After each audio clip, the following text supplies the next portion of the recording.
welcome to the Sounds of Stadia podcast, episode 57, the longest running Stadia podcast this side of Google Maps. You're joining myself, Chris, the creative director of Sounds of Stadia. My name's Tom. I'm also listed as a creative director of Sounds of Stadia. I'm Richie, and I'm also the creative director at Sounds of Stadia. Who'd have knew it? But you are joining us this week for episode 57. If you are new to the show, we aren't all creative directors. In fact, we're not in any way, shape or form creative directors. We're just three friends who love talking about Stadia, and that's what we are here for. If you are new to the show, we bring you all these Stadia and gaming news wrapped up and condensed into an hour or so digital package where we talk about all things in gaming. Give us a like down below if you haven't done so already, and subscribe to the channel so you are kept in the loop with all the exciting things we do here at Sounds of Stadia. But more importantly, we've got loads of stuff to talk about because it was a good stuff week, it was a bad stuff week, it was a mixed thing. We've had a very interesting week, and we're going to be getting into all that. So just to give you a brief overview of the show this week, we do have all the good stuff. We're going to break it down, talk about the games, talk about the demos, and everything else that pretty much happened in the world of Stadia. We're going to be talking about some changes with Ubisoft and some of their upcoming titles, hopefully bringing a bit of cohesion across the board, across all platforms, and paving the way for a cross-platform future. Some sales and offer for Stadia, and certain tweets that may have went out this week that may have disrupted or undone all of said good stuff that we spoke about. So a quick shout out to a few bits of housekeeping we've got before we delve into all that juicy good stuff. Right off the bat, Monster Boy Part 17 is available now. It went up this Saturday. I've spoke with Tom. He's informed me that I'm nearing the end now. After 17 weeks, 18 weeks, I think it's going to be. We're probably going to be pushing 20 before we wrap up. I had a good week this week, Tom. I'm feeling good about it. It was. There's 2 decent You remembered weeks. to save it this time. Well, actually, funny you should say that. I actually did start, I think, it may be this week or next week, having not saved it, but thankfully it was already at a pivotal point where I didn't have a boss fight or anything to do. So, and I noticed in the episode again, I retread my steps a little bit, and I was thinking, did I miss that again? But yeah, it's because as soon as I stop recording, it's just kind of like, oh, there's the episode done. But go check that out. We also did a little bit of a community thing this week. Tom, do you want to fill us in on what we were doing with our Patreons? We did, absolutely. Yesterday? So we hosted our first Patreon games evening. So for anybody out there who doesn't know about it, essentially we are going to be doing, to begin with, we're running a few nights this sort of like coming week. But we're planning on doing a monthly event where we get all of our patrons involved and we play some games on Stadia, because we don't really get the opportunity to sit down with people and actually just play as a community. And we really want to sort of build up on the community element of Stadia a little bit more. So we thought we'd open it up last night and have a bit of a retro games night. The retro games night very quickly turned from Pac-Man dominance by everybody who was involved. We basically just killed the game. We were winning just left, right, and center, over to Dead by Daylight, because we thought we'd have, a little bit of fun, mixing it up, killers, survivors, and it was a real blast. So thank you very much for the Patreons for joining in with that last night. And if you are interested, you can certainly head over to patreon.com/Sounds of Stadia, where you can sign up to our lowest tier from as little as $1, which I am now correct in saying that it is actually also the equivalent, because Patreon have changed their terms. It is now actually also £1 plus VAT for the lowest tier as well. That's true. But yeah, get in it, and we'll be playing some games very, very soon. More games to come. Yeah, because that is a big part. We do the podcast, we talk to everyone across Twitter and everything, but again, it's finding the time to... It's so hard as an adult to find the time to just play games. It's so frustrating. But we will get there. And speaking of playing games as well, if you are following the channel, again, as I mentioned at the top of the show, don't forget to give us a like and a subscribe, and that's more so that you are kept in the loop with all of our upcoming things, because next Saturday, is Halloween. It's been a spooky month so far. Is that a thing that everyone has to do when we say Halloween? Yeah, sure is. Speaking of which, though, we're going to do a Sounds of Stadia Hallows stream in some way, shape or form, every time. So if you are into horror games, we're going to be looking at putting together some stuff with you, the community, with some Let's Plays, some streams, some content across the board as well. So there are a couple of horror-based games available on Stadia that we'll probably get into. I, for one, am really keen on doing a Little Nightmares stream. I think that game is only around 5 or so hours long, roughly from what I've seen anyway. So it's one that's been on my radar for quite some time. So what better way to play than Halloween with you lovely people in the community and with the chat. So keep it locked to the channel. We're going to be doing that. We're probably going to be doing some Dead by Daylight, no doubt. And I'm sure there's a few other spooky things we can throw in there Because Pac-Man has ghosts. At the end. Oh, we won't have Pac-Man. True we that. won't have Pac-Man. Yeah. Which we'll be we'll get getting to that to. later. We'll be getting to that same will. But yeah, keep it locked to the channel for our Sounds of Stadia Hallows stream next Saturday, the 31st of October, All Hallows Eve. I was thinking the other day about All Hallows Eve as well. Is the day after Halloween technically not Halloween then, if it's All Hallows Eve? Like Christmas Eve is the day before Christmas. Ooh. Yeah, I'd say so. So, I guess does by nobody definition, celebrate right? what technically should be Halloween? Everyone The celebrates 1st of November. Yeah. I mean, I don't know enough about Halloween to actually make a judgment on that. Let but us it's know. worth looking into. Let us know, especially our American audience, because you guys go Yeah. crazy for Halloween for the most part. Let us know. Do you celebrate All Hallows Eve, or do you celebrate the day after, which, by the definition of Eve, should be it's all a thing. It's the Night of the Dead, so I think it is meant to just be the evening. Just the evening. I suppose Eve could be evening. Yeah, maybe. Although nowadays it's basically the whole of October. Let's be fair. I mean, yeah, certainly. It's the month of October. Brilliant. So keep it checked out for that. And we needed to say again, massive shout out as well to our Patreons. Tom briefly mentioned it there, but we've got some new Patreons this month as well. We've got Gargoyle33. Thanks for dropping your support there. It's massively appreciated. And we've got the one JP as well, the Jurassic Park himself. Straight from Dinosaur County. He's joining us as well. So massive thank you. And as Tom mentioned, patreon.com/Sounds of Stadia. You can give us some more support. Helps us grow the channel. Helps us bring you more content that you like to see. You'll love to see it, gentlemen. You'll love to see it. Absolutely. This community is amazing. And if you want to keep in tabs with us and you don't quite want to stretch to that point, don't worry. We're still here on free feeds. You can check us out and you can keep locked to us on things like Facebook. We've got a Facebook channel where we post everything. We've got a Discord channel where we're trying to get the chat up in there tenfold. We want people to engage with each other and chat and talk and play games and all things Stadia as well. In a great positive manner as well. There will be no place for disruption and rudeness and other things in there, like the internet loves to throw at us. But gentlemen, that's all I have for housekeeping this week on episode 57. Let's get into the thick of it, Tom, with...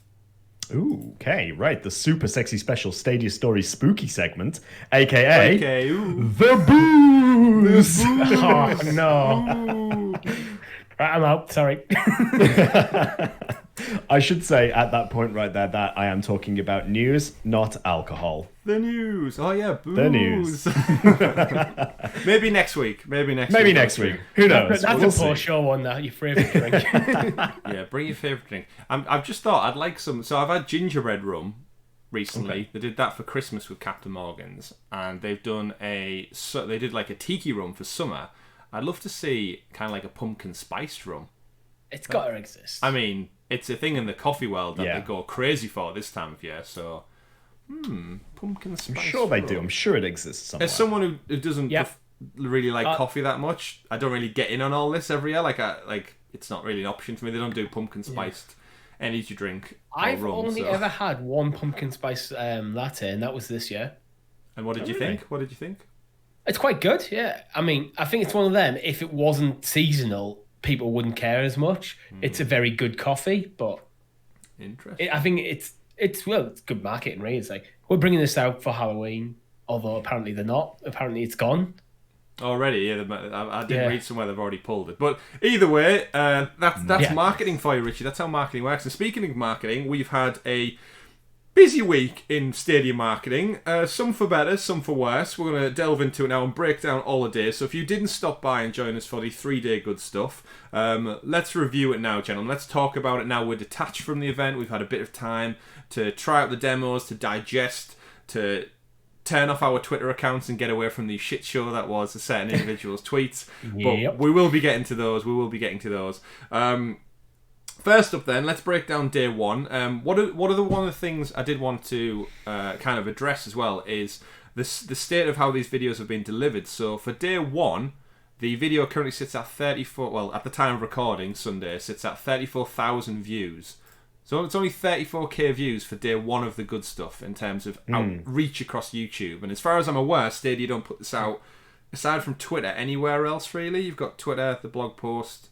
Pretty much. Whatever. For those who the uninitiated, I guess, the Sounds of Stadia. The Stadia event was a 3-day event they ran over last Tuesday, Wednesday, Thursday, where they dropped a bunch of new game news, some updates, some reveals, and some demos. More importantly, and we got 3 demos.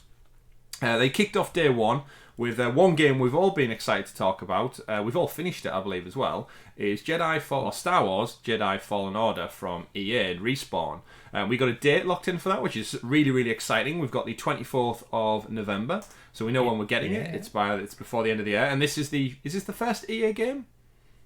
Yeah, it officially will be. Yeah, unless anything else precedes it. Yeah. No FIFA.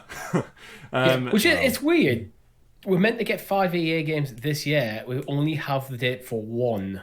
And we're very quickly running out of. It's 5 weeks from the end of the year. Yeah.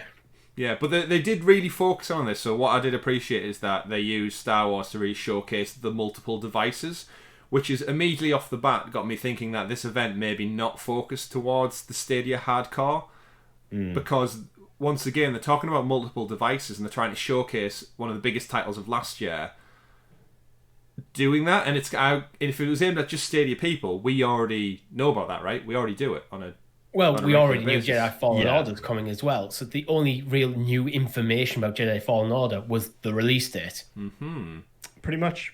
It definitely seems like the way that the leaning is towards a newer audience, but I'm really hoping it's not a mixed sort of like marketing campaign where they've sort of like got their wires crossed once again. But I have to say the marketing for that in particular, like the use of assets, the text, the imagery and everything was fantastic, wasn't it? Yeah. It was really, really well done. And it was very Stadia specific. Yeah, what better way to get people hyped than Star Wars? And I think I mentioned it after our day one review, and it was like the fact that the play instantly and across multiple devices, it was in the Jedi Fallen Order font. Yes, it wasn't just a Stadia splash screen over the top of it, which means there is a good working marketing relationship with EA going on there for them to lend their assets in such close cohesion. So that was great to see. Where are we feeling on buying this game now? Because with it dropping mid-November, I feel like I'm going to be too overwhelmed to jump back into this world, unfortunately.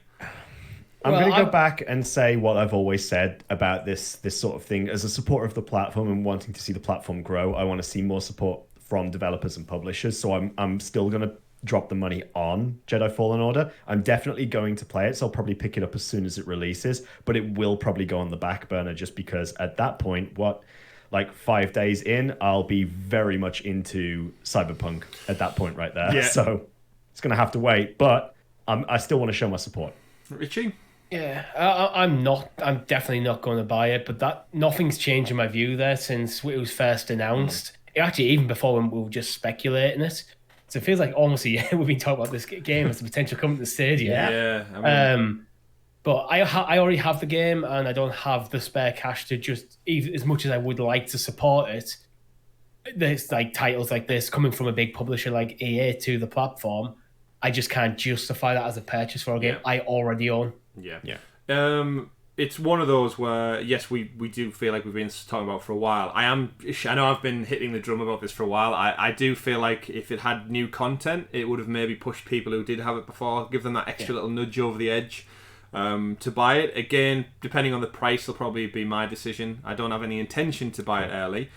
Tom, if someone who's looking to support EA titles on Stadia, what would you want to throw around for a ballpark figure for price? They're going to go full out EA and go 69, like full on retail? No, they can't do that. The game's been out for a while now. It'll be pushing a year plus a year, I think, at that point. Maybe just around about that. Give or take a week, I think, by that. Yeah. So I'd probably be looking around about the £40. I think I said before £40, maybe like $42.99, something like that would probably be the upper limit of what I was just thinking about the same. Like the 40 to 45 seems like probably the right price bracket for a 1 year old game, AAA title.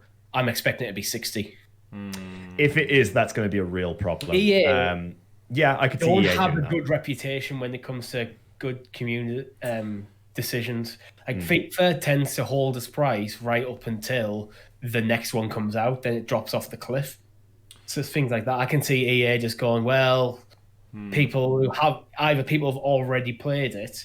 It's probably you can probably pick it up without checking, maybe have 40 quid on Amazon or something on like PlayStation or Xbox. So it's only Stadia people that they're targeting. So then to them, it's a AAA new title. Yeah, it'll be interesting if the price has got any flexibility in terms of what it's currently available for in other stores. Because I don't think coming out and being £20 more than PlayStation and Xbox availability digitally will put them in any good stead. Because the argument is always, it's cheaper elsewhere. You know what would be a really good move for them on this one? To bring it out on a pro sale. Yeah. That'd be really good for Stadia. Because he's a AAA title that's on sale. Mm-hmm. And especially if we've already talked today about how much other big titles are in and around that area. Yeah. Then that's when somewhere like people might be going, I'm going to play, but it's €1 title. I'm in no rush to play. Oh, it's on sale, £30. Yeah. I should say, while we're on this note, though, with Jedi Fallen Order, because of the type of game it is, it's also worth mentioning that within a matter of days, actually, like a couple of days later than this episode comes out, we've got Sekiro landing on Stadia as well. And we now know that Stadia is actually getting the Game of the Year edition day one, it is also due to drop this week. So we are getting the most up-to-date version of Sekiro. So it might be a good way of getting people who haven't played Jedi Fallen Order hyped for the game, because they do play very similarly. Yeah. Granted, Sekiro's difficulty is probably like tiers above, but it's still that same sort of genre, that same sort of gameplay style. Yeah. And again, we've all played the game. For anyone who's not picked it up, whatever the price is, it's worth a full price title. If you've not played this before and you've been batting around thinking about it, then yes, 100% the game is worth it. I believe it was my game of the year last year. I think it pipped Control to my personal one, because again, massive Star Wars fan, massive story linear game type fan as well. It was just mashing them two things together, and it ended up being a phenomenal game, which is why I've been clambering for more story DLC. They did add new game modes. We discussed it a good couple of weeks back. They added like arena battle modes and new game plus and new content customization for lightsabers and such. So if you haven't already, play it. See, for me, I differ slightly on you. As much as I do like the game, at no point was I in love with it. I found the controls a bit. I don't know. I found the controls a bit not very responsive on PlayStation. So much of that game is built around the parry system, and I really struggle to get that down. See, I don't really think I use the parry system much in my own gameplay. Force powers and lightsaber hacks, I think. Yeah. That's a good offense. It's a good defense. Yeah. It's true. I would say, though, to anybody who is sitting on the fence about Jedi Fallen Order, who hasn't played it yet, and may not be the biggest fan of Star Wars in general, just the storytelling alone with this game is incredible. And even if you are a Star Wars fan but haven't played a Star Wars game for a while, you don't need to go back and play like tons of games for this. This is a standalone series with incredible storytelling, and it really embodies the Star Wars feel just through like the characters, the droids, everything within the game really embodies that sort of like Star Wars ideology. It's definitely well worth checking out, I think. It's a very good addition to the Star Wars canon. Yes. It is indeed. Greasy money, baby. Is it canon? Yeah, Greasy money. Canon. Anything after the cut-off going forward was canon, whether it be games, TV, or movies. So look forward to that one. Again, really keen to see what the price is and see if it gets its hooks into me again. And maybe one for the new year, once all the Christmas activities die down and I get a Star Wars itch, because we don't get the Lego Star Wars game, I think, until the spring. And even then, we don't know if it's coming to Stadia. So give us those Stadia Lego games. Other series, though, speaking of long ongoing series, we got a bit of a surprise drop within the day one trailer, and that was for Hello Engineer. So as part of the Hello Neighbor franchise, I guess, the connected cinematic universe, whatever it may be. Apparently, if you want to call it that. A new game announced takes place in a theme park, it seems, of all places, and you get together with your friends and essentially build things in kind of like a crafting manner, and then I guess you have to defeat the creep. I think it's Mr. Wilson is the creepy guy. It says scavenge, create, craft. This caught me off guard because for one, I thought I didn't have a clue what it was, and then secondly, I still don't really know what it is anyway after the fact.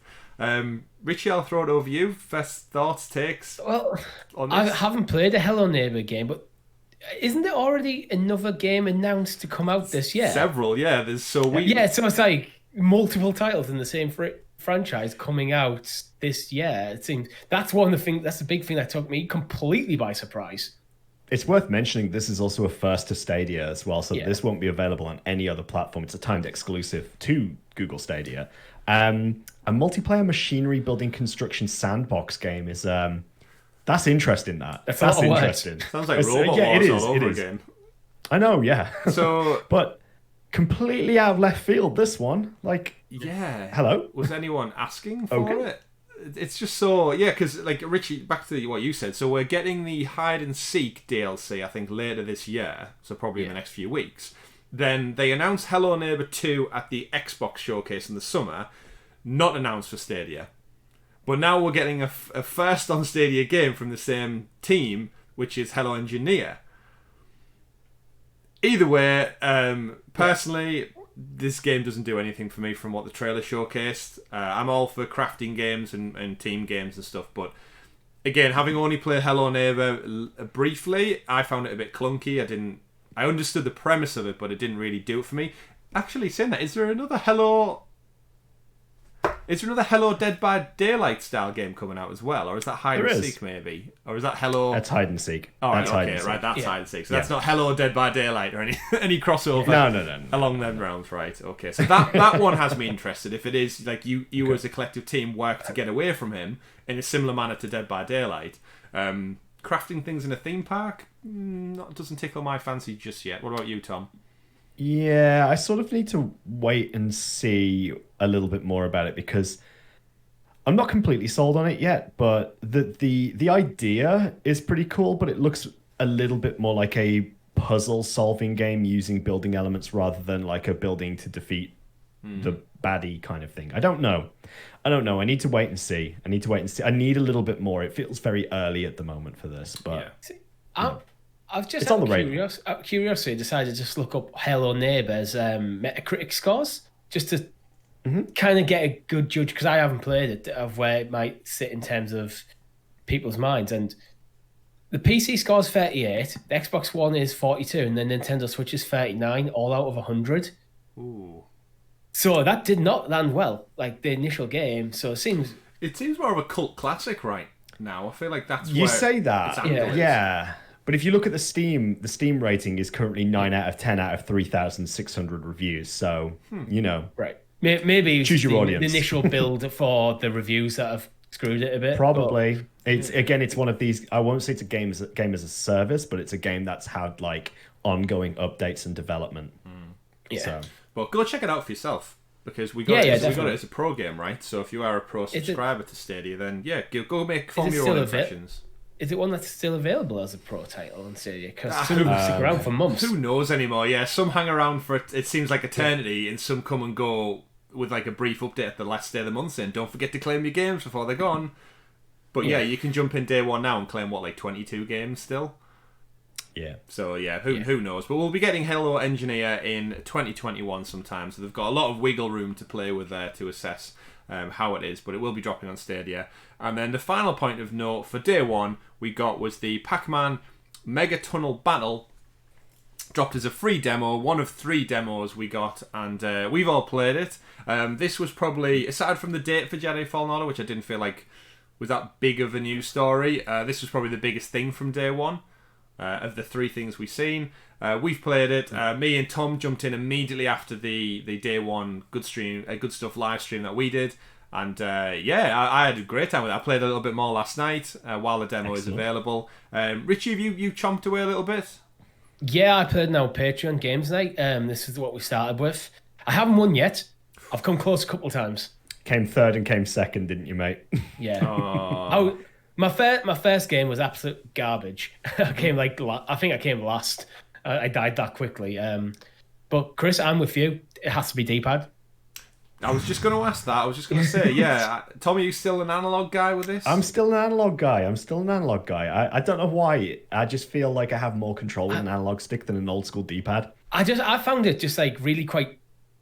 You have to time your inputs quite well, otherwise you just hit a wall. So I found the D-pad was a bit snappier. Yeah, and the D-pad in Stadia is something we don't talk about a lot, but the D-pad in that controller is actually really good.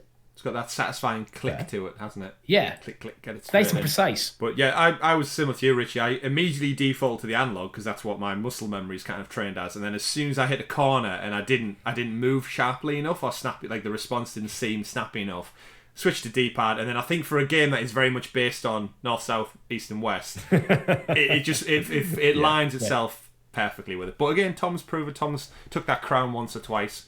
So it can be done with both analog and controller. And me and Tom theorized on the stream, Richie, with Stadia having tandem mode, it would be really interesting to see if you could just hook up an old Atari joystick in some way, shape or form via tandem mode and play with that, because it would lend itself. There might be a solution for that, like via the Xbox adaptive controller. Yeah, we said that as well. So there's space for that. But so I think that was day one in a nutshell. Yeah, and a couple of things announced, some things for Stadia. I think we probably cover this across the good stuff, the coverage we did for the 3 days. But for day one, I think this is where we were all caught off by surprise in it being just a 5-minute or so video and not an actual presentation. Almost, it was just it felt like it was over before it even really started. And when we look back at it, we thought, right, we got a date for a game we've knew about for a long time, a year-old game. We got a new game announced that's coming next year that by Metacritic apparently isn't even going to be worth it potentially. And then we got a demo which we now get for a week, which, albeit a great demo, I think one of the things we should touch on and talk about is they also dropped the demo for the other games. We found out straight after the fact, thanks to articles like The Verge and 9 to 5 Google, that we were getting 3 sequential demos every single day, but they would last for 1 week. So at the time of listening to this podcast, you've probably got a matter of hours or maybe 1 day to get in and play this Pac-Man demo before it's gone. How do we feel about some point on Tuesday it'll be gone? Yeah, so how do we feel about timed demos for this? Because I think we've shouted its praises on. I have on Twitter saying like these demos are great for getting people in the door and testing Stadia out. It's a really great way to showcase how accessible and easy it is to play. But then taking them away after a week seems like a bad move. I can see both sides, because with it being you only get it for a week, everyone's going to jump in straight away because there isn't much time to not. Mm-hmm. So it's not like how many games have you had where it's like, oh, there's a demo, I'll give that a look at, and then a couple of weeks later you still haven't, because other things are on the way. With it being like, I made sure I've played all 3 games this week, found time to do it because I wanted to be able to talk about them. Yeah. The main reason I asked, the other side is 1 week isn't much time to give people a chance. Yeah, well, that's the main reason I asked, because Ashley wrote in one of our patrons, just like you can, at patreon.com/Sounds of Stadia, and she says, do you think the demos being only available for a short time is silly? Between adult work and other things, I probably won't get around to trying them all. Yeah. And feasibly, like, I feel like time works so funny at this moment, especially with the way the world is right now. And it's weird that we're recording this on a Sunday, and in 2 days' time, I can't play Pac-Man again. And I feel like it was only mere moments ago, me and you, Tom, jumped in and had our first game with it, and it's already going to be stripped away. And again, that's you and me. What about all those people out there who have had to go to work? They've got family commitments, and they saw this advert going, oh, play Pac-Man on Stadia. And some of them, I guarantee you, are going to go on Wednesday to try it out because it's their first free slot. And it's not going to be there. There's going to be no mention of it being a thing. It's just not on the store. And they're going to put it on Facebook. Very true. They're going to go to Twitter and go, hey, where's the Pac-Man game gone? And they're going to get some, I don't know, Twitter response that'll say, keep locked to our social feeds for more news. If you think about it, we have a couple of 100 people every single week who listen to our show on podcast services. Mm-hmm. That might be their only source of Stadia news. We might be how they get it. So if they get it off us, this is the first time they might even know it's there. Yeah. So if you're listening to this now on the Monday, you've got 24 hours. Well, if this goes live on the Monday, if you're listening to this on Wednesday, Pac-Man's gone. Mm-hmm. So we might as well address it at this point, being as we've said that we know that the announcements for the demos dropped on the very first day of the event. So the very first demo we got was Pac-Man Megatunnel Battle Royale. Megatunnel Battle, no Royale, but it might. It practically is, yeah. Yeah, it's a battle royale. The second demo is an RTS, well, it's sort of like a turn-based strategy game, Humankind by Sega, and the third one was the Immortals Phoenix Rising demo. So I could sort of see a 7-day demo being there for a single-player experience, like Immortals Phoenix Rising. Like, there's only so much you can do in that game. Whereas something like Pac-Man or something like Humankind, there's a lot of flexibility to the way that you approach it. Yeah. I think that the 7-day, like from the point that the demo releases, is not maybe the best way of doing it, for the reason that Ashley wrote in and said, people work, people don't have the time sometimes. Yeah. Some people work really long shifts, especially under current circumstances. So there's like 2 different ways you could probably do the demos here. They've got either the live demo times, like you've got 7 days from this point until this point. However, you could do like an active time sort of approach where you basically say, right, here's the demo. As soon as you access it from the point that you've got it, you've got 7 days from that point. You've got like however many hours that converts into from that point to spend in that game as you have, like however you want to spend it. Well, the thing with like Immortals Phoenix Rising, I reckon there's maybe about at most 3 to 4 hours of content in there if you go through every single nook and cranny. It's not a massive thing. I don't know why you couldn't just leave that on there. Yeah, this is why it goes back to like, does it have to leave? Like, what's it? It's almost like Nintendo with the Nintendo Vault approach they're taking at the moment, where all those Mario 35th anniversary games are all going to be gone come the 31st of March next year. Why? They're on a digital storefront. It doesn't hurt anyone to just leave them there. The difference with Pac-Man and probably more so Humankind is, well, Pac-Man's a demo, but it's a live service game. So the devs will have to keep the service up and running. So putting the time on that kind of makes sense. I think a week's maybe a bit too short. At least 2 weeks, probably, I would say, to give. It depends on what they have time to do in the meantime before the game releases, doesn't it? Yeah. Humankind it's not a demo. It's a beta. It's an open dev beta. That's how they're describing it. True. So that for me that's there as a fact-finding mission for the developers mainly. So I think having that for longer probably makes a bit more sense because you could potentially live patch that game a couple of times over the course of a month or two. Yeah. So you're saying that the Humankind thing should, rather than being advertised as a demo or a beta, almost could be an early access, perhaps. Well, I'm okay. Isn't that what they're doing with Baldur's Gate? I'm absolutely okay with it being called a beta because it's free to play, and it's a lot more where Baldur's Gate is limited to like one act. You kind of just you've got one option to just start a game. You don't get to pick any erasers or anything like that. Okay. But yeah, I think that game, that's a time sink. Like, yeah, we found that out very quickly. But yeah, the Humankind one is one, I think, disappointingly enough for me. I really started to get into it, and funnily enough, of all the 3 demos, I have had an itch from this one to go back to it. But the reality is, come Wednesday, if I don't get around to it by then, it's gone. And that's a shame. Well, since we're talking about Humankind, I've had a weird glitch playing that game. I don't understand it, but basically the video feed would just freeze. The game was still running. If I closed my browser window and reopened it, it was fine, but it basically made the game a little bit unplayable. I haven't got a clue as to why. So then I stopped and played Civ for a bit. Add it to the feedback form because they have announced that's there. But let's move on to day 2 because we're talking about these points now anyway. So day 2, the current video up on the Stadia YouTube channel is currently at 16k views. So there's a significant drop off for day 2, just based on viewership.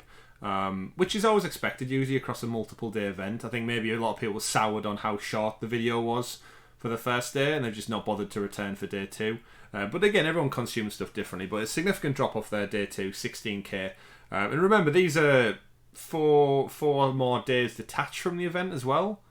So it's a bit weird that we haven't seen a bigger increase over a 4-day period. But then, if this is how they want to drop them on their YouTube channel, that's their marketing preference. But we kickstarted the second day with a refreshed look at Outcasters. Didn't really show us any more about that other than a few more videos and a cute little introduction with the splash damage logo screen. No news on a date. Any more features really? Seemed a bit irrelevant to be in there personally, but your take on Outcasters look? I actually think there's a lot more to Outcasters than it meets the eye, really. I think it looks on the surface like a little fun, silly, walking around shooting kind of game, but with the fact that you can control your shots as well as controlling your characters, I imagine it's almost like a twin-stick shooter a little bit, but with Battle Royale elements. You're very much going to have to be very responsive to knowing what the other 3 people within an arena are doing at any one time. I think there could be quite a lot of fun with this game, but again, this is the kind of game that I feel like we could possibly have done with the demo of. Like, I feel like this is another one that we could have possibly enjoyed a demo of at this point, because it's going to be a first party game for Stadia. It's going to be completely exclusive to the platform. So that right there is one of the titles that I feel like really could have gotten some people talking. I agree, especially because I think a lot of the stuff they showcase, it looks very similar. It's all well and good, I think, showing the different maps and the different characters, but from what we've seen, I feel like since the second I saw eyes on it, it's just been someone shoots a little glowy orb that bounces off a wall to somebody else. Yeah, the overarching gameplay is very much the same no matter what arena you're in. I think a demo would have been great for people to get hands on and go, oh, this is what you... So this is because again, it's hard for them few screenshots of just things bouncing around and characters jumping all over the place. It's hard to really get a grasp on what is actually there as a game. Richie? Or what the fun is for the game. Yeah. I'm slightly worried about Outcasters because this is one of them games that's going to live or die based on the user base, and this is one of the biggest problems I see in like social media feeds of Stadia at the moment. People are always complaining about matchmaking. There's literally just not enough people on the platform. Yeah. So I am slightly worried with it being a first party exclusive. This is where you're going to hit problems where other things like Destiny and stuff can be fixed by switching on cross platform play. Mm-hmm. You can't do that with this. No, the problem there is also that as we start to get more and more titles, we've said before on the podcast, that as we start to get more and more titles, that user base as well becomes spread far too thin over so many games. Like some games are already struggling with it. Look at PUBG with the mouse and keyboard being removed. My prediction is this is going to do really well out the gate because there's a lot of hype around it in the community. There's a lot of people very excited by this game. I don't know if it's going to have the legs though. But I feel like that hype as well is, sorry to like blow our own trumpet kind of thing, but I feel like a lot of the hype is coming from the content creators.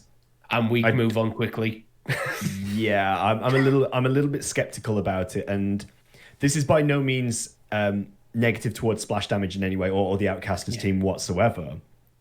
But I do very much sort of have this feeling that it's very much targeted towards content creators showcasing the game, but then how do you get the longevity out of it? Mm-hmm. How do you keep that interest? See, I'm thinking like as those content creators, we're probably going to showcase this on like one of our fairs or community streams. Then we'll probably move on. I would have thought that's tends to be how we go. To get it hooked to me, certainly. Absolutely. But again, at the showcase, it was there. It was front and center. Great to see that they're still chipping away. Again, Stadia probably need to showcase they've got a Stadia-only exclusive game coming to show that they are working on it. Would have liked to see a little bit more. Would have liked to maybe see a date for even just a demo or early access. Do we think it might drop as a pro game? Similar to how Xbox put all their exclusive games day and date with Game Pass? I've been wondering about that. I've been wondering about, because it is sort of first party to Stadia, whether there might be some sort of behind the scenes arrangement that these first party games may just come available to pro. Yeah, because you know what? I'd like to see this as the pro game, but have like a store place where you can buy cosmetic items, and that's the business model for that game. Locked behind pro, basically. You can get it for free on pro, or you can buy it outside of pro. Yeah, because we are in a world where with Game Pass you get Forza, you get Gears of War, you get Halo day and date with your subscription. Yeah. On PlayStation, now the PS5's launching with the PlayStation Plus collection, which bags you games like God of War, Days Gone, Bloodborne, Fallout 4. That's some heavy hitters there. It's already making me jealous. That's some heavy hitters there, and then you've got... Here's the best games of the previous generation. Yeah, and then you get Destiny 2, you get... so Outcasters should be there. Should be there as a minimum, you would think, but we'll see. They then followed that up with another Stadia game, which was Orcs Must Die 3 is getting a exclusive new content pack coming out. It's called Drastic Steps. So from our friends over at Robot Entertainment, they've been working on this. It looks like the fallen hero from the main game is finally coming back to help out with some more orc damage. It looks like they're going to add new weapons, new characters, new enemies, more importantly, and new defense mechanisms. So everything that makes Orcs Must Die 3 such a good laugh to play. It seems like they're just tweaking it and adding new varieties and such into it as well. And Max is back, baby. Max is back. Richie, you and me have played plenty of this game. We've had a great time with it on stream with the community as well. Does this DLC entice you to jump back in? Well, this is one of them games where if the UI was set up in Stadia, I could have like a favourites list. So the sort of game where I just might jump in casually for every now and again. This would be in that category because I'm really this game was, I think, my most surprising game of this year, where I didn't expect it to be anything, to be honest. And then I found myself really enjoying it. But we should say as well, they've briefly froze, as happens every week with Stadia podcasting, but they will be back imminently, and we'll have a little chuckle about it when it does, and everyone moves again, and Richie can finish his sentence, and we'll get back to that. Just like, so where do they end up? just start from scratch, literally. I had a little monologue I went off with myself, but we're all back now. Keep going. All right. I think I was saying, like, if I could set a favourites list and say, this would be on there, because it's the sort of game that I'm not going to play excessively, but I am going to jump into kind of almost randomly, casually, a bit as a palate cleanser between bigger titles, probably. Yeah. Definitely the sort of thing should be there on a favourite list, shouldn't it? Yeah. For certain. Yeah. The sort of thing I would play for an evening, then move on again. But I think we were talking before, Chris, on the stream about this game would be perfect for Stream Connect. Yeah. And that's coming. Yeah, they've added that in, which is great to see. Yeah. So it's great to see that they're not just leaving it there, they're working on it, they're adding more to it. But going from killing orcs, we switch over to a new game that was announced, which I think was probably the biggest surprise of the whole 3 days. For me personally, we're getting Ark Survival Evolved, which is, again, it's kind of another cult classic hit that's genuinely evolved every time I've seen it. I feel like they've added more to this game. But more importantly, in the community, I've seen a lot of people who have played this game on other platforms say it runs super, super bad and slow on console and even on their decent PC. So hopefully Stadia is going to alleviate that stress somewhat. When this game was announced, I don't think Richie, you or me had really...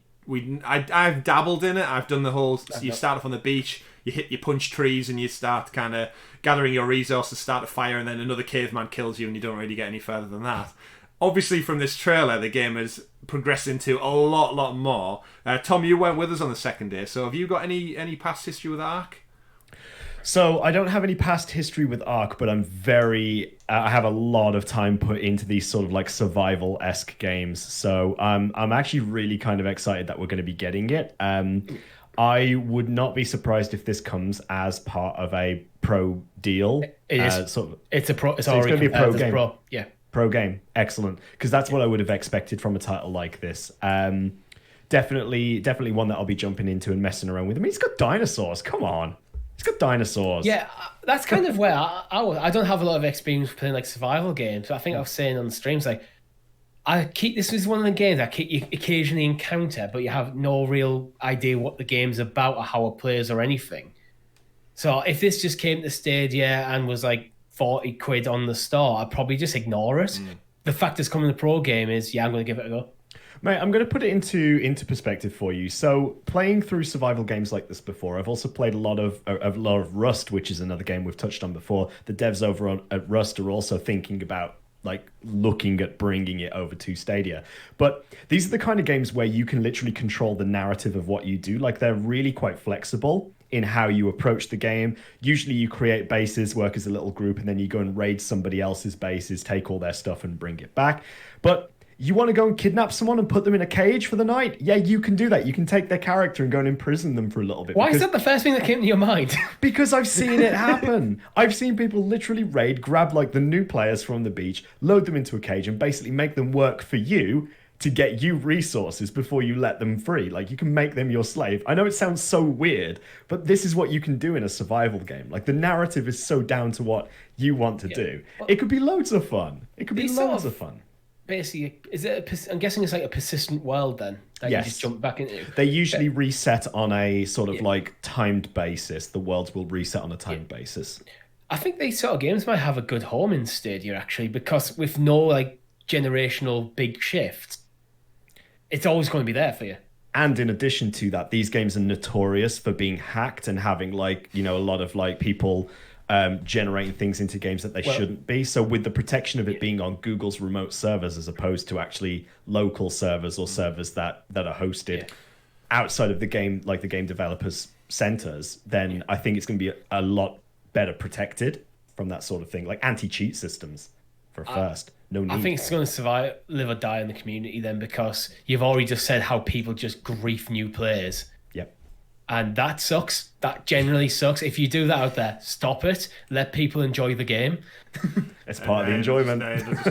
Not the new players, and then the new players go away and the game gets shut down because no one's playing it anymore. Well, but then there's nothing better than being a new player on a beach with a rock and beating on someone who's got an AK-47, and you take that, and then you're the king of the jungle, baby. That's how the human chain of survival works. Speaking of survival, moving on, the final thing we got from day 2 was the Humankind from Sega. Dropped from Amplitude Studios as well. Dropped in an open dev access beta kind of demo setup. Myself and Richie jumped in. We played about probably just short of 4 hours, Richie, maybe.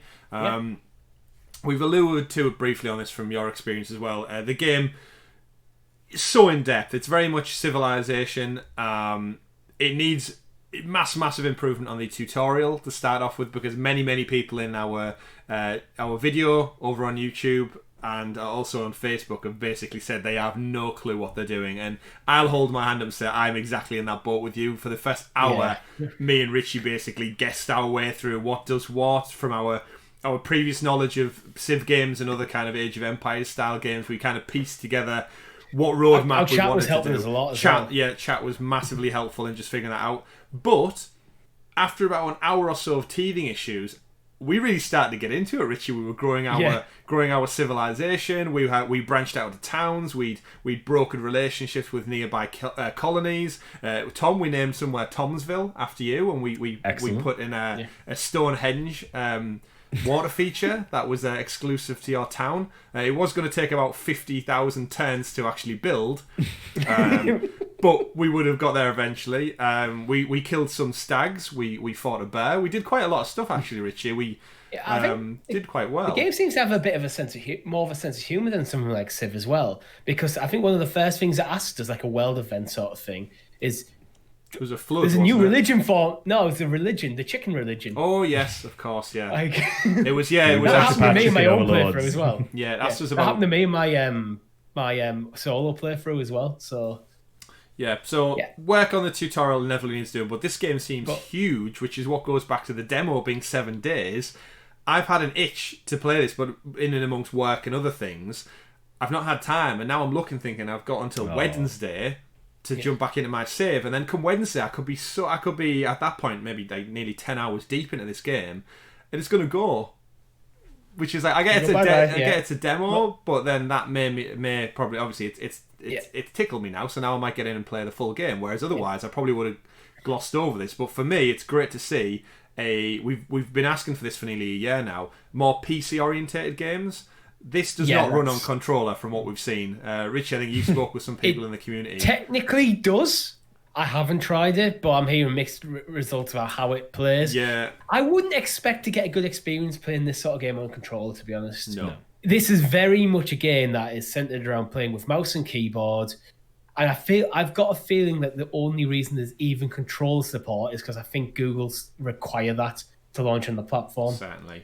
From what I've read, I feel like the controller support, it jumps from icon to icon individually. You don't have a cursor necessarily. But this is one of them games where it shows how Stadia can position itself in that niche that straddles between console and PC gaming. 100%. I'm all for that. That's one of the things I was always interested in Stadia doing. Exactly. So another exciting one, another demo that dropped on day 2 immediately as the video went live, and then moving on to the final day number 3, a little drop in viewership again, down to 14,000 views. So again, to give that bit of context, day 1 34k, day 2 16k, day 3 14k. So we are seeing a distinct decline in the viewership for day 3. Personally, day 3 is probably my worst day of the lot. I think day 2 was probably the best, in all honesty, for me. We got some quick announcements. We got Young Souls kicking things off to start with, which was like a kind of 2D animated style game. I think it's 2-player, I believe. All one player. All one player, yeah. This didn't really do much for me at all. Tom, I think this was probably more... I'll throw this over to you because it seemed like more in your wheelhouse of style. Thoughts on this game? Yeah, absolutely. It's definitely the kind of game that I'm interested in. It's sort of like a narrative-driven RPG stroke beat-em-up sort of title, if you imagine games. Trying to think off the top of my head, I think I first said that it reminded me a little bit of almost like a Castle Crashers-esque side-scrolling, sort of Streets of Rage-esque, but with RPG built-in like leveling systems, gear, and so on as well. This is probably a game that I found was a bit of a sleeper amongst all of the games that have been announced as far as these 3 days go. This is probably the game that I'm most excited for, but a lot of people are sort of just like pushing it on the wayside because it either doesn't stand out to them or it's just sort of like being washed away amongst the rest of the titles. But, you know, the art looks incredible. The idea of the story narrative behind it as well is fantastic. I really like the sort of setting they're putting the game in. It's expected to have over 70 different dungeons within the game as well, so a lot of content to play through. And it's meant to be very much that sort of like arcade feel game as well. So you can switch between either playing as both of the characters in almost like a turn-based type game, or you could play with 2 people, each controlling an individual character. I'm liking the look of it. I'm with you there, actually. Yeah. Well, it's you two can play it together with it being a 2-player one, and it's coming to Stadia first as well. So it's another get coming over early 2021. So we'll see that one. That was very quickly followed up with Phoenix Point. We said it was almost like an XCOM style kill alien Starship Troopers kind of game. But this caught us a bit off guard with the title, because I think, Richie, both you and me missed the title in the video. Yeah. Because it just kind of popped up as almost like a subtitle. It's like kind of like the start of the trailer is like when you're almost opening with like random words to kind of set the scene sort of thing, and you expect to see the proper title at the end. Yeah. It just wasn't there. Yeah, so it's kind of like isometric top-down almost view. It seems to be turn-based, the way the movement phases seem to be happening, and then it's got that original Mass Effect lock-on. Occasionally, it does seem to go into third person over the shoulder. I think that's the trailer. So I think it's turn-based maybe for your movements to get into combat, and then when the fight starts, it switches into that Mass Effect kind of lock-on to your targets. Almost like Fallout with the VAT system. Yeah. I think the best thing to sort of liken it to is the likes of XCOM and XCOM 2, which were, you know, very successful games right there. It's going to be very much a turn-based sort of roguelike-esque element as well. So like the characters who join your party can die permanently within the game as well. So if you've got your little team of people you've recruited, they've got their stats, they've got their gear and so on, they've got their specialities with their skills. If they die, they are gone. You can't resurrect them in the middle of combat. If they're dead, they're dead. Like it's as akin to real life as it's gonna be, basically. However, I do believe that the game itself is randomized too. The level generation and so on is all randomized as well. So I think that's got a pretty good element to it, because that means that the game has got quite a bit of longevity to it. But again, it's another game I'm really excited for. Probably less so than Young Souls, but it's definitely one that I'd like to try out. XCOM also works on consoles as well, so hopefully the support should be there for controller support on Stadia as well. Again, it's a different type of game. So as much as it maybe doesn't, from what I've seen of that quick video, it doesn't seem to be really in my wheelhouse of games that I prefer. It's got my intrigue, because who doesn't love shooting aliens and stuff, but I've never been a massive fan of like turn-based things. However, I do feel like I need to see a bit more, but it's interesting to see a different style of game coming to Stadia, because we want all bases covered with the variety and mix of games that we've got coming. And then finally, back to the final announcement of the day, which we knew was coming because they announced it day one, which was, again, back to talk about pulling the rug out from under your own event, right? We've got 3 great demos, but we're going to drop them in these videos every single day, but here's all 3 that applies more to Humankind, to be honest, because we already knew about this next game, Humankind. We had no idea it was coming. Yes. Until the beta was revealed the day before we got the trailer. Yeah, that's true. But we got Immortals, Phoenix Rising. We knew Phil Harrison showed up at the Ubisoft Forward event and talked the talk, walked the walk, and said we're going to get an exclusive demo coming first to Stadia. Actually, is it first to Stadia or is it only to Stadia?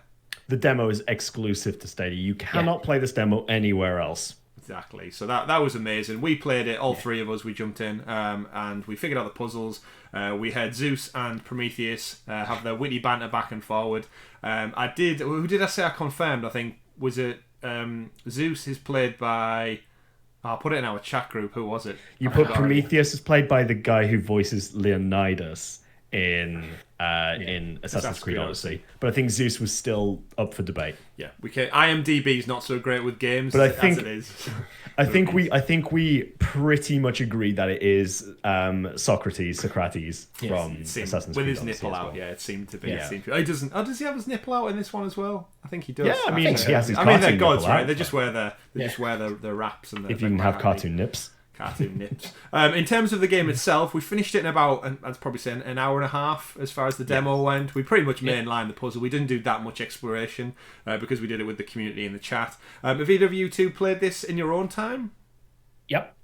Yes. Interesting. Did you do anything different? Did you do a bit more exploring? Did you fight the bear on the beach, more importantly? I did. I fought the bear on the beach. Did you? I've not done that. I maybe need to go back and do what you said before and maybe spend a little bit longer just almost 100%ing the demo. I kind of did the opposite to what we did in the stream, where we mainlined it on the stream. I went everywhere else I possibly could find first. And I found some bits of ambrosia, which I don't know what they do. It's like a dessert, that isn't it? Ambrosia. It's the nectar of the gods. I think it's to do with like upgrades and stuff. Right. So it's not babies. It's not babies. I have no idea if it'll carry over or anything, but I found some.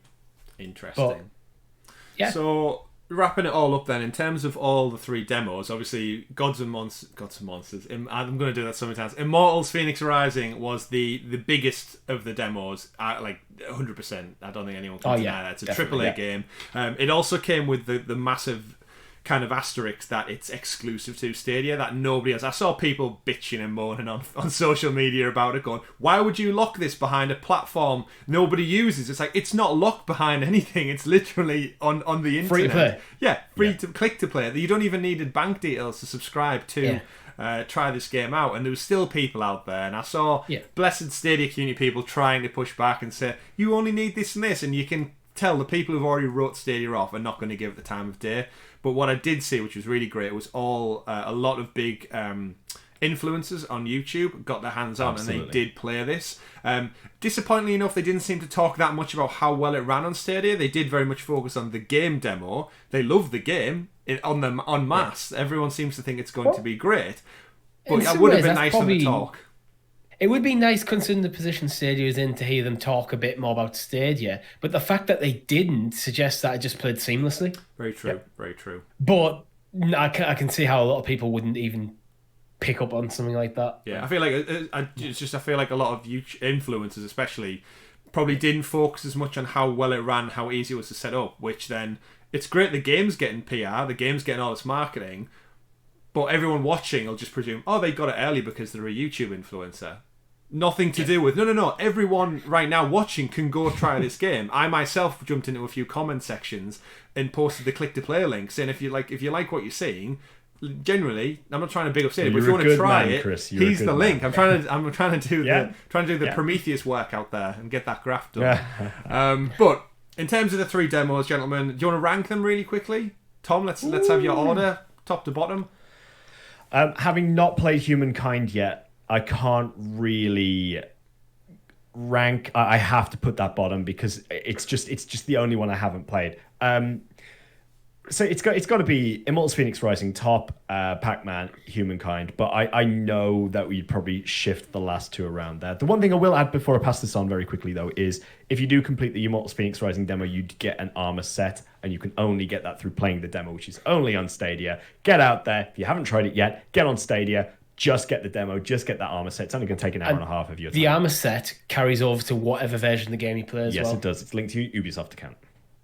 Interesting. Richie, rankings, nice and quick. For me, it's Immortals 1, Pac-Man 2, and Humankind 3. But in terms of how excited I am for something coming to the platform, I'd say Humankind is potentially top. Ooh. In terms of what that could mean for Stadia, having that bridge, because this is one of the games that's bridging the gap between PC and console. It certainly is. But, yeah. Mine would go Immortals top because I've got such a fascination with Assassin's Creed Odyssey and Greek mythology, and the fact they're leaning more into the gods and monsters, funny enough, really does excite me, and the colour palette was amazing and I had a great time playing it. Second, Humankind.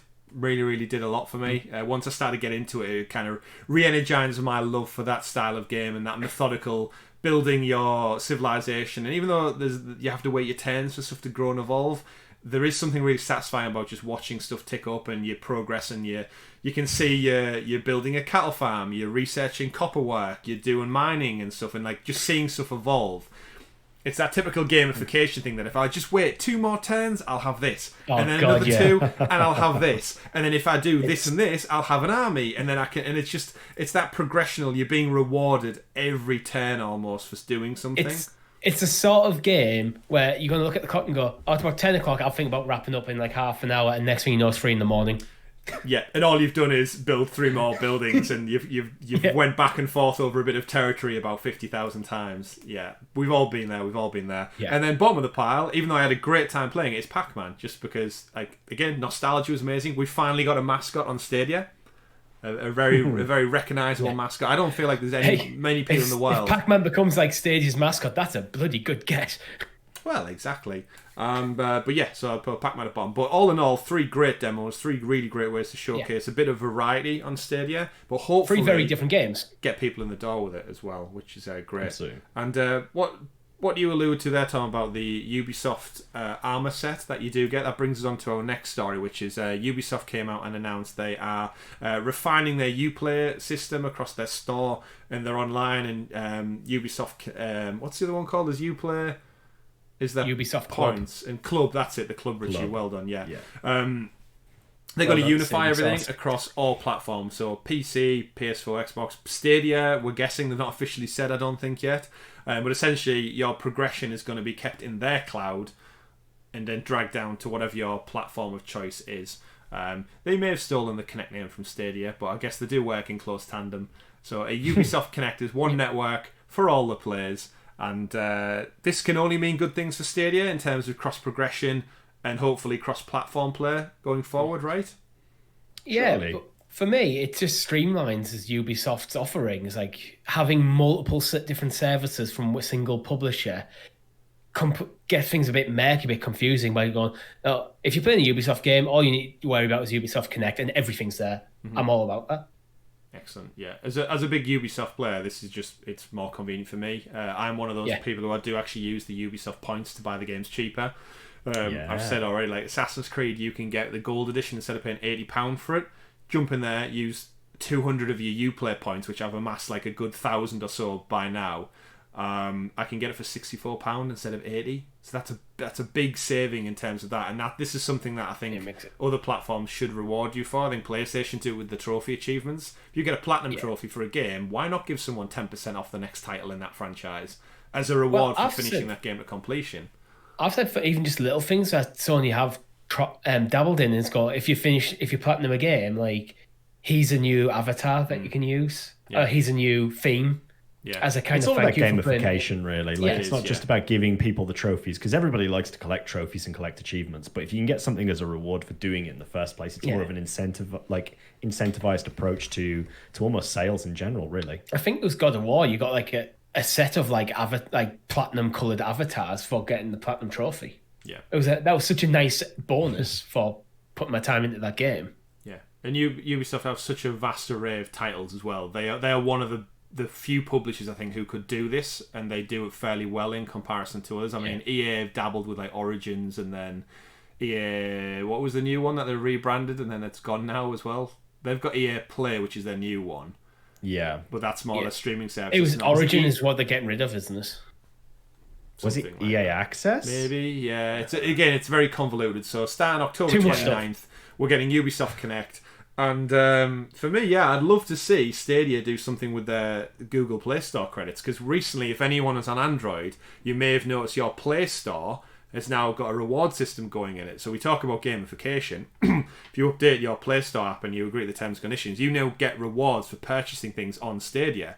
So if you went in and, say, pre-ordered Cyberpunk for whatever, get £50, I think that game's coming out, and you'll get 10%, I think, back in Play Store credits, which then in turn you can spend on Stadia games and DLC and stuff. So Google are doing it from their mobile division ends, so anything you spend using kind of Android, you just accrue credit points for it instead. And you go up levels and you're going to get achievements and stuff. So I feel like every element of my life is now gamified, which is perfectly fine for me because that's how I love it. Back to Humankind, it's that slow interstitial improvement of gaining access and bettering yourself. But moving on to the next story, and speaking of adding things and getting more, Ubisoft also rolled out this week the Season Pass content drop for Assassin's Creed Valhalla. Gentlemen, we are now less than a month away from the Norse Viking journey to the green shores of the United Kingdom. Or probably not the United Kingdom back then, just England and Scotland and that.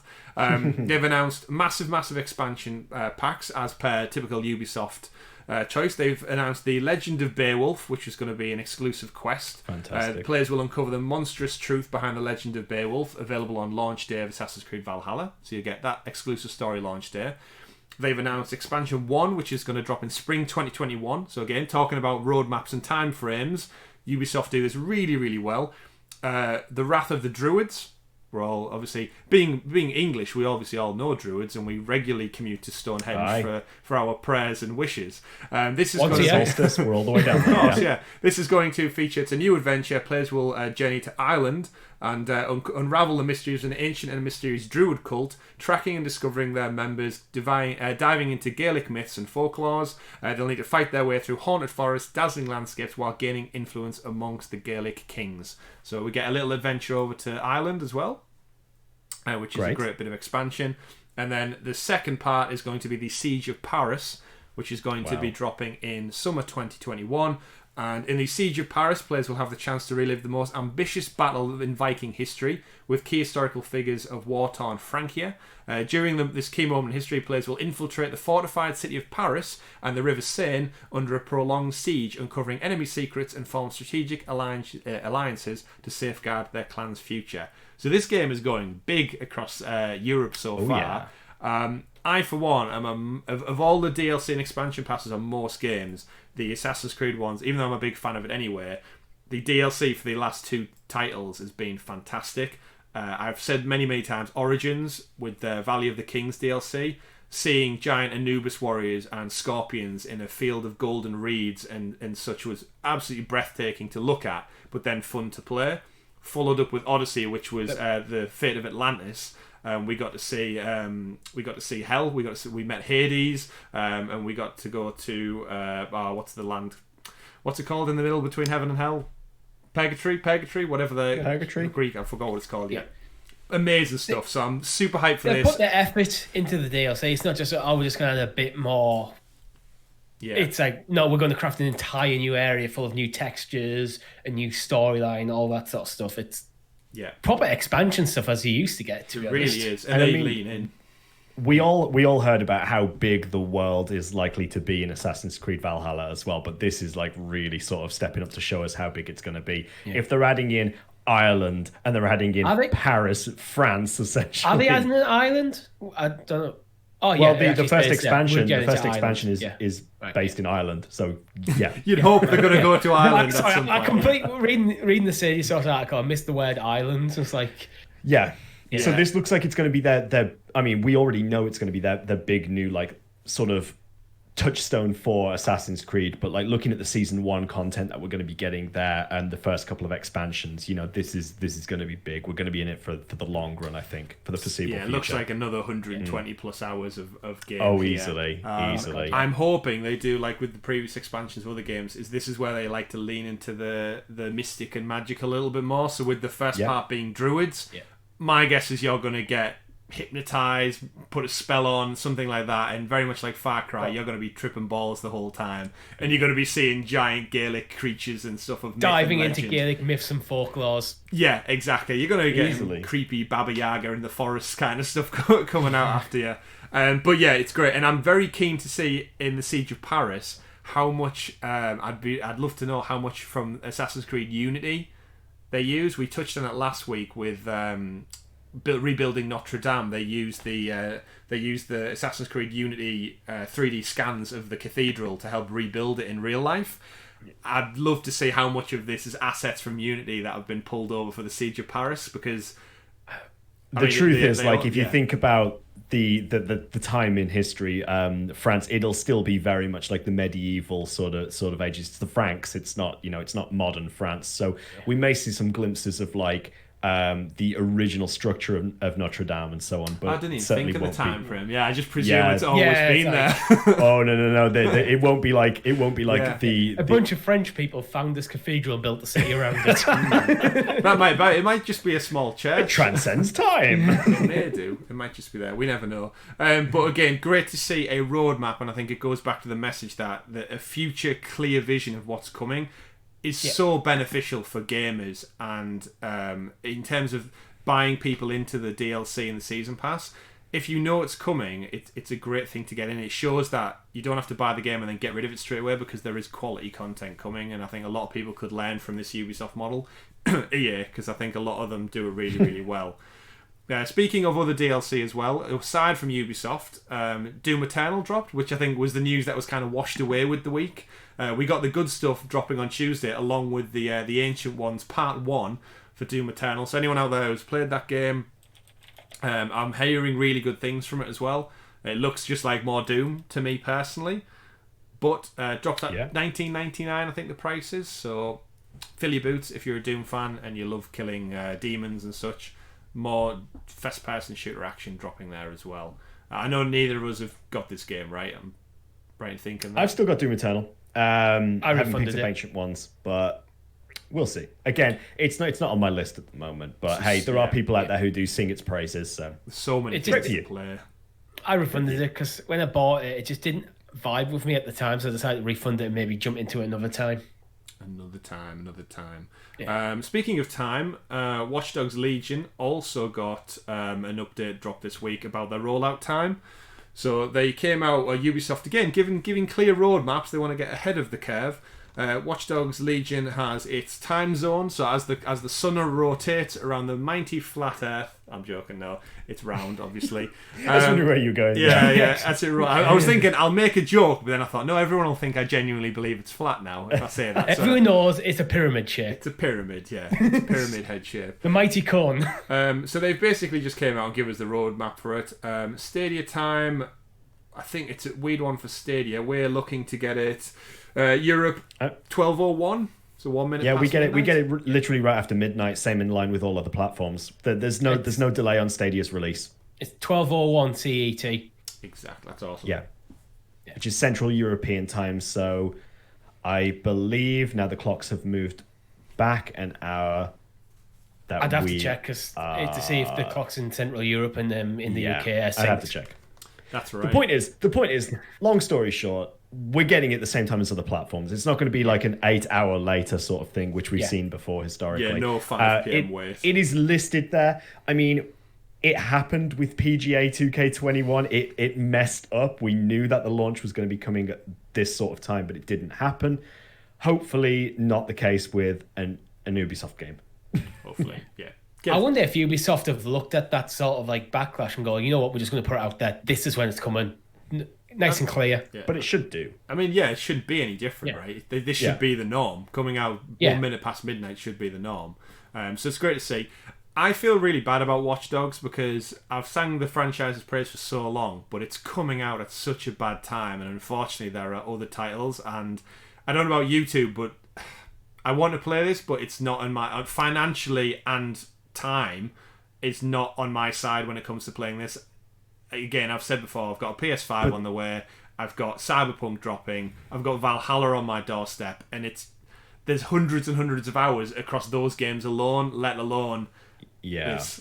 But while that's true for the three of us, there are people in the community who do want to play Legion. So great the fact that we're getting it day one. It just doesn't work out for the timing for the three of us. Yeah, for me, it looks... I'm with you. It looks like a really good game, but unfortunately, Cyberpunk, Immortals Phoenix Rise, and Assassin's Creed Valhalla, all within the same sort of time frame before the end of the year. It just goes back. I just don't have the time to play this. Yeah. It's that simple. This would have been great in March when it was originally scheduled to come out. This would have been even great in maybe October. You know why if this was launched the start of this month. They delayed it because they needed to get Stormzy's motion capture.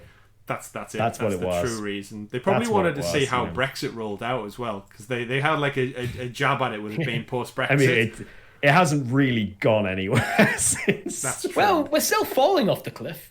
Still, yeah, we're Because cleaning no on one's with- paying attention cleaning anymore. We're on just with one suspended hand. in lockdown because of COVID, so Yeah. it's still We're happening. falling off the cliff, but trying to keep away from everyone else who's falling off the cliff. Yeah, and we wanted to say a quick I was going to say a thank you there. We want to say a quick shout out to our friends over at Croteam as well, who recently brought us the Serious Sam 4 game to Stadia. They've merged with Devolver Digital, who are behind the games like Hotline Miami. Who we've recently seen come to Stadia as well. They do great stuff, Devolver Digital, for getting those very niche style titles.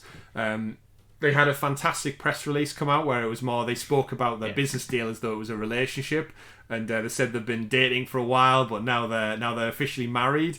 So they are, I believe they're still running them as like independent studios. They're just part of the same kind of house, and they're going to help make decisions back and forth in future games.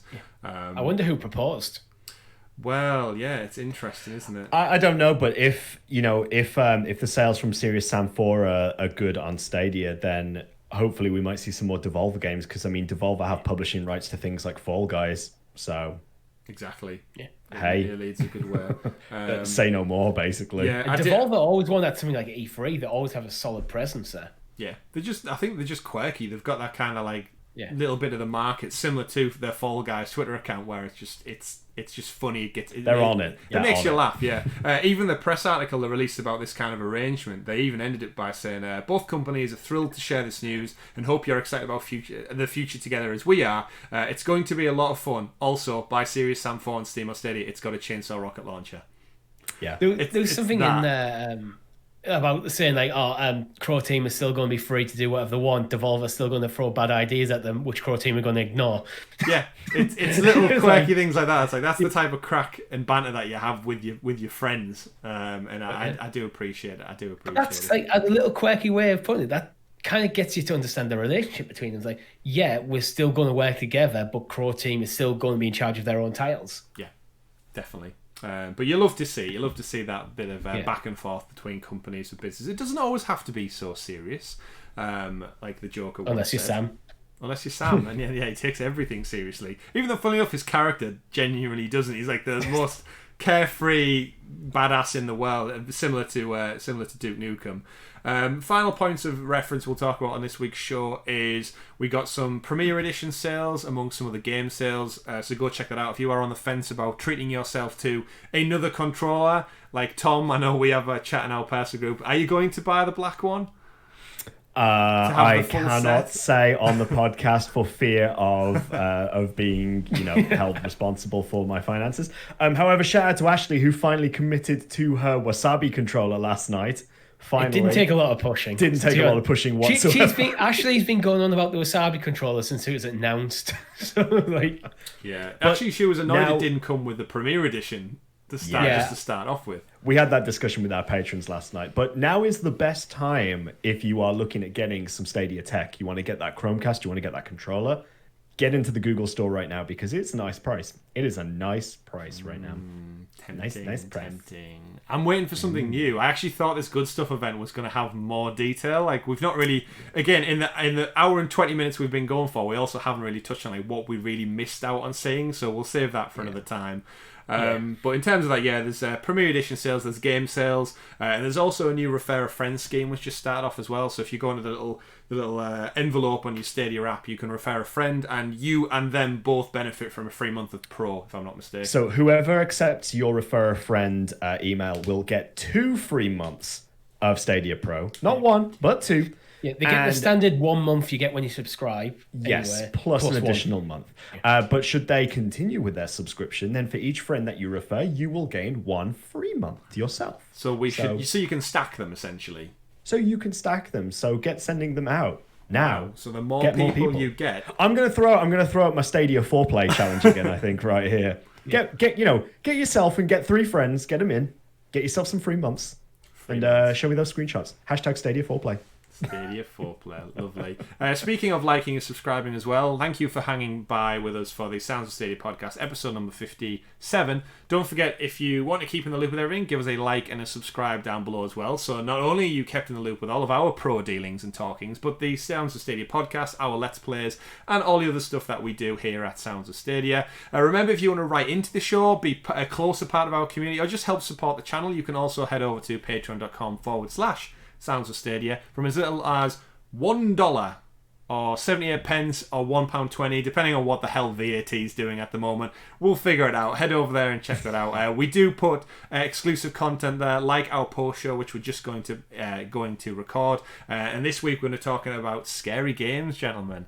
Our top scary games of all time, and what scares the shit out of us when we play games. And speaking of being scared the shit out of, the last point of call for the day is our Sounds of Stadia Hallows stream that is coming next Saturday, the 31st of October, on All Hallows Eve itself. We're going to be playing things like Little Nightmares, Dead by Daylight, and a couple of other things with you, the lovely community out there. So thank you for stopping by, and hopefully we'll see you over there for that. Funnily enough, the Saturday actually kickstarts with Monster Boy, which is perfectly fitting for Halloween.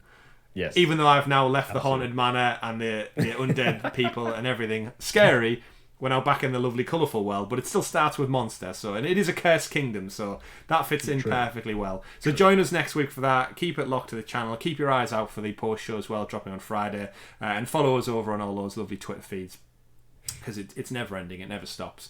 But thank you for stopping by. Once again, I've been Chris, the creative director at Sounds of Stadia. I've been Tom, also listed as creative director at Sounds of Stadia. I've been Richie, the final creative director at Sounds of Stadia. And making that joke makes me realise we never actually spoke about that tweet. Yeah. It's probably best left It's that probably way. best left that way. So apologies to anyone who's getting to the end of 1 hour 20 and thinking, the bastards didn't even talk about what they put at the top of the show. You've been had. We've got you. Big apologies for that. Really quick take then, gentlemen. He said something stupid. He's probably going to pay for it in some way, shape or form. It probably will impact all the good work that was done by the good stuff this month, but that's the internet and that's Twitter for you. Basically, yeah. Yeah, that's basically yeah. Brilliant. Right, we've been Sounds of Stadia, everyone. You have a great week. Take care. Play games. See you next week. Goodbye. Bye.